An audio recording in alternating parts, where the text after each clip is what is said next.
Hey everybody, it's Mr. Troy here. This is a video in our Pre-Calculus series. We are in Unit 1 Polynomial Functions, and this video is about the Factor Theorem and the Remainder Theorem.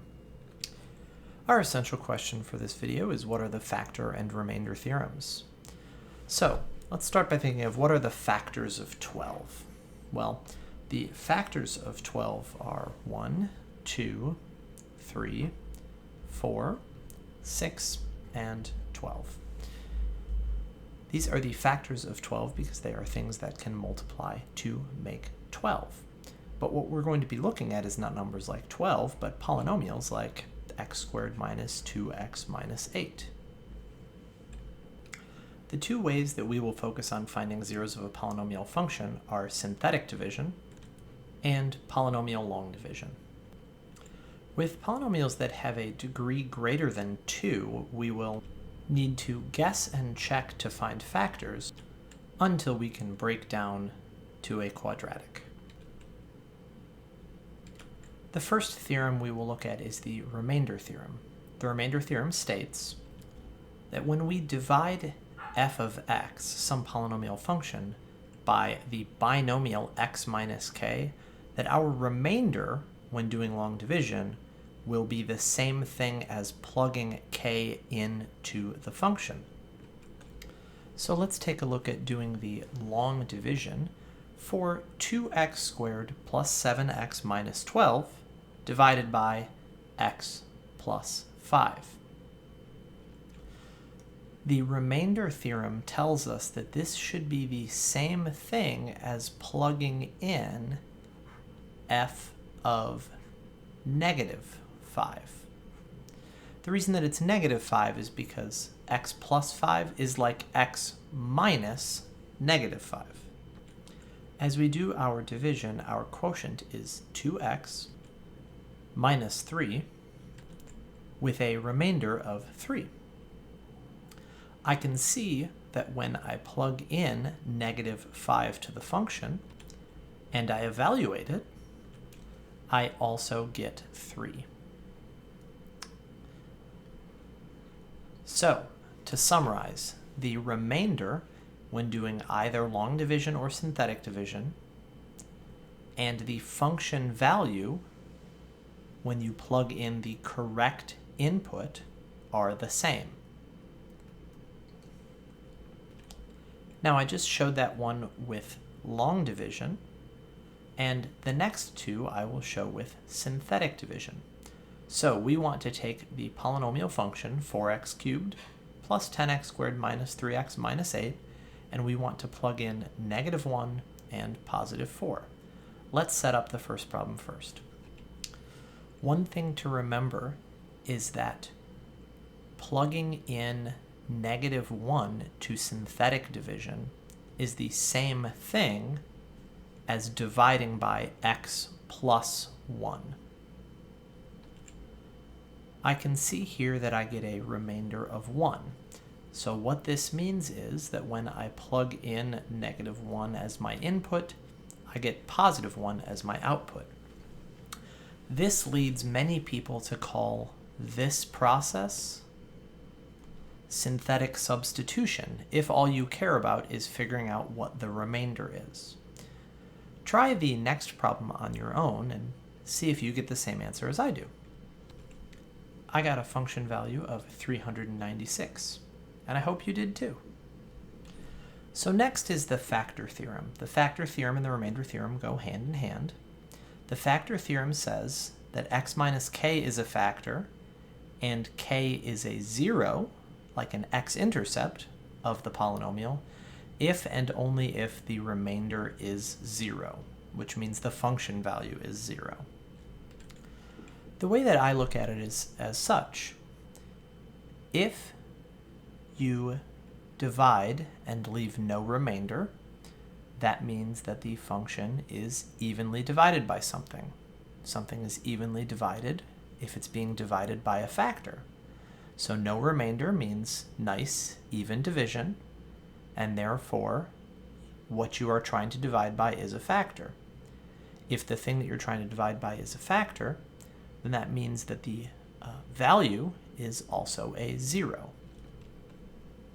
So a quick word of warning. Substitution is a good method to evaluate for a certain value of a polynomial, but it doesn't aid in breaking down the polynomial. So you should use synthetic division or maybe long division when you're trying to find all of the zeros or all of the factors. All right, so here's our first meaty example. Example 3, verify that x plus 2 is a factor of x cubed minus 28x minus 48. Then find all of the remaining factors of that polynomial, write the complete factorization, and list all of the real zeros of f. Since we were given x plus 2 as a factor, let's use synthetic division. We're going to do that whenever we have a linear, like x plus 2 or x minus 7. We start by setting up our coefficients. Remember that we do not have a quadratic term in there. There's no x squared. So we need to leave a 0 as a space when we're doing our synthetic division. So sure enough, when I did my synthetic division, I found out that I had a remainder of 0. That verifies that x plus 2 is a factor. That also tells me that my quotient is x squared minus 2x minus 24. If I'm able to factor that, then I will know all of the remaining factors. So the remaining factors are x minus 6 and x plus 4. We need to be careful. When we're asked for our factorization, that actually means not only x minus 6 and x plus 4, but also the x plus 2 that we were given in the problem. Now, what we know about the relationship between zeros and factors is that if our factors are x minus 6, x plus 4, and x plus 2, our zeros are going to be negative 4, negative 2, and 6. I'm going to do this next one with polynomial long division, just because I want to make sure that everyone knows that that is a viable method, and also because some people just like polynomial long division. So here goes on that. So I'm going to start by setting up my division.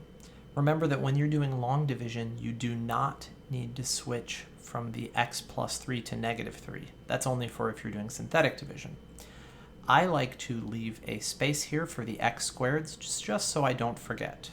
All right, so I'm going to do that division, and my quotient is going to be x squared minus 3x minus 10.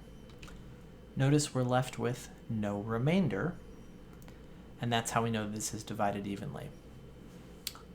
So, with our quotient of x squared minus 3x minus 10, we can factor that and find the remaining factors.